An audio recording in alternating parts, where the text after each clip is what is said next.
Alright, so here is a more complex attachment with a latch. So this one is made for this task, which is the artery for the Body Forward 2010-2011 game.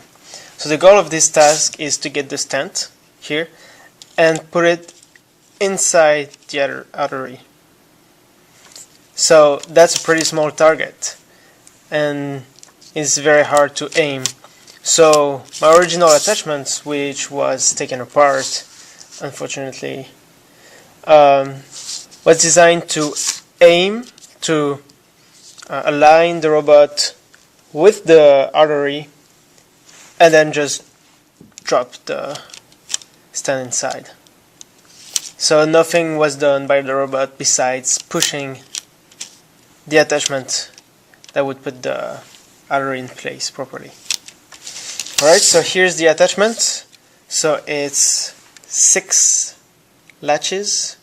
1, 2, 3, 4, 5, 6, and some more stuff. But so basically the robot arrives here. So see, this here space spreads and aligns itself with the stent, the artery, sorry. Then it goes, and there it grabs on to the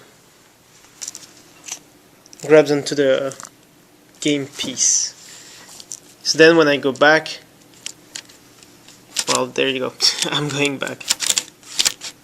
So if I do it, it's easier for me to get it off still, but for the robot it's pretty hard to do. So this just grabs on and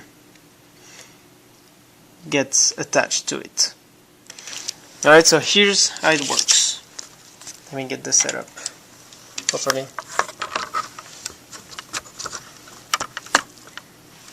Alright, so let's just look at one side.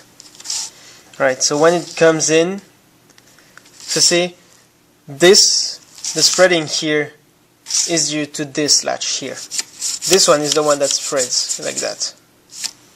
Okay, so it spreads.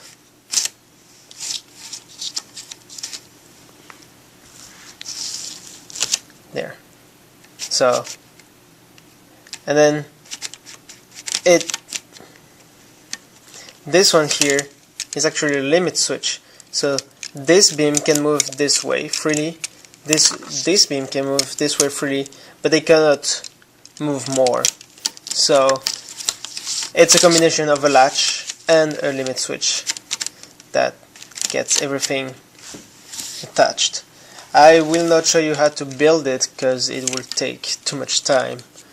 But I mean, if you look at the design, it's fairly simple. It's just a latch, then another latch, and then another latch connected to each other, just like we did with the first latch, the simple one, the last step. You just add more to it. So, yep, there it is.